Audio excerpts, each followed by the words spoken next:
ერთ-ერთი პირველი, ვინც ახსენეთ წამება ამ დაკავებულ ადამიანებთან მიმართებაში, ახლა ამბობთ, რომ ასე ვთქვათ, ამ სიტყვას სისტემური არ იყო. აი, კიდევ ერთხელ არც მაშინ გითქვია.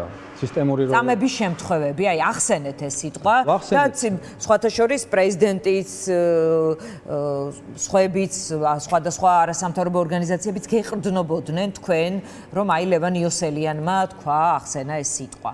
და შემდეგ კანონში წერია უბრალოდ დეფინიცია არის ამ დაგვარი და ზოგიერთი შემთხვევამ შეიძლება ამ დეფინიციას მიაღწიოს და ასეთი კვალიფიკაციით დაკვალიფიცდეს ჩვენი აზრით.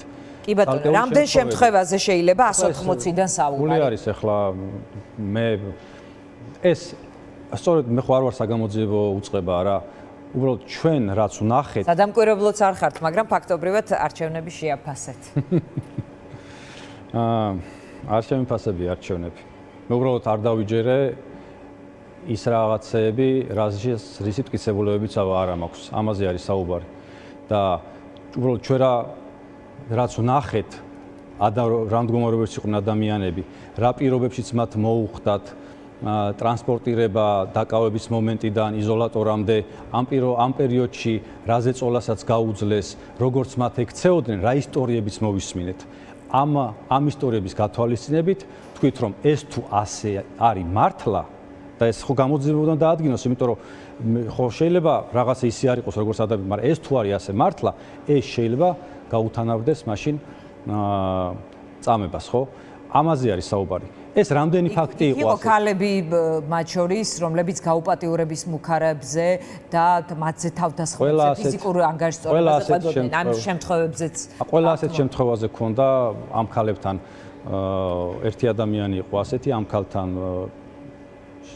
კომუნიკაცია, თხოვეთ რომ შემოეტანა ჩვენთან, ანუ არც ერთი შემთხვევა, რასაც თქვენ საუბრობთ, რაზეც ასეთი ტიპის მძიმე განცხადება იყო გაკეთებული, არ დარჩენილა ჩვენი რეაგირების მიღმა, არ დარჩენილა რომ მასთან კომუნიკაცია არ ყოფილიყო და არ ყოფილიყო შეთავაზება იმის, რომ ჩვენ რაც შეგვიძლია ყველაფერს გავაკეთებთ, რომ ამ ადამიანების სიმართლე იქნას.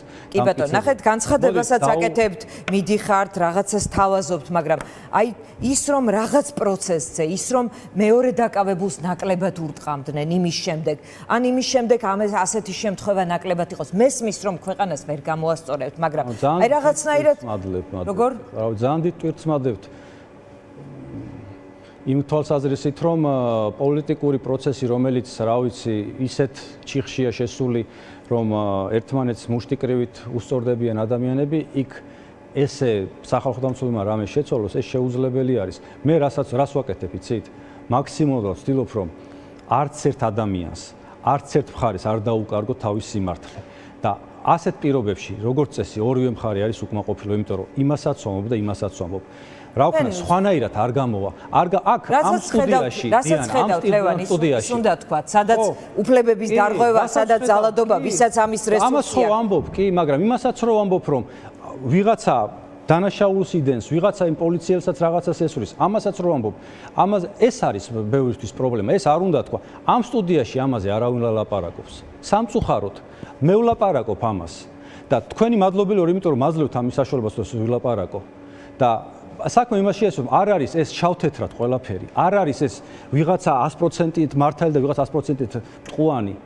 ყველას ეს სამყარო არ არის მოწყობილი და ამას ყველაფერს ჭირდება. სამყაროს ვერ გაასწორებთ თქვენ უნდა ამას რო ვცდილობ რომ აი ამ პოლიციის მხრიდან, სამართალდამცველების მხრიდან, ხელისუფლების მხრიდან, ასე ვთქვათ, ადამიანის უფლებების შელახვის ფაქტებზე ამას რო ვცდილობ რომ ამ ყველაფერზე ვისაუბრო ერთი მხრიდანაც, მაგრამ ამავე დროს არ დავივიწყორო მეორე მხარესაც არის რაღაც სიმართლე, ხო? ეს არის ხშირად პრობლემა. მოკლედ, ჩემი მანდატი სხვის უფლების გაკეთებას მე არ მაძლევს. სწორედ გამიგეთ რა, სანამ ვიქნებ სახელმწიფო, ასე ვილაპარაკებ. ეს ვიღაცას მოეწონება თუ არ მოეწონება. საბოლოო ჯამში ეს არის ის ინსტიტუცია, რომელიც, მაგრამ ვის მოსწონს იცით? კი ბატონო, მოსწონთ იმ ადამიანებს, ვისაც უნდა ობიექტური პარტნიორები კმაყოფილები არიან თქვენი მუშაობით? რა თქმა უნდა, ვისაც უნდა ობიექტური ის ადამიანებიც ხვდებიან, რომ ერთ მხარეს არ არსებობს სიმართლე. მათაც უნდათ ობიექტური სურათი, მათაც უნდათ რომ ვიღაცა მუთხრას პარტნიორებისგან მიიღეთ ამ ტიპის აი ბოლო პერიოდში, მათ შორის არჩევნებზე, მათ შორის ასე ვთქვათ ადამიანის უფლებების შელახვაზე თქვენი აპარატის მუშაობით. კი, მადლობა.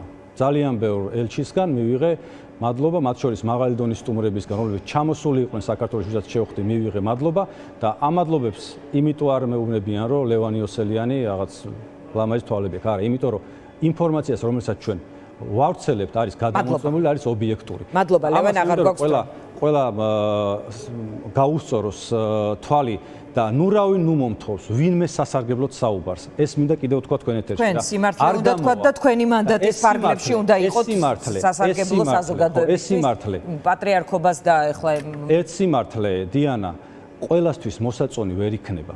ეს არის ვერ იქნება სიმართლე ყველასთვის. ვიღაცა ამ სიმართლით ყოველთვის იქნება, როგორც სასამართლო გადაწყვეტილება, როგორი სამართლენიც არ უნდა იყოს, მეორე მხარისთვის არ არის მოსაწონი, ისე სიმართლე ვიღაცას იქნება მაინც უსამართლოდ აღქმული, ხო?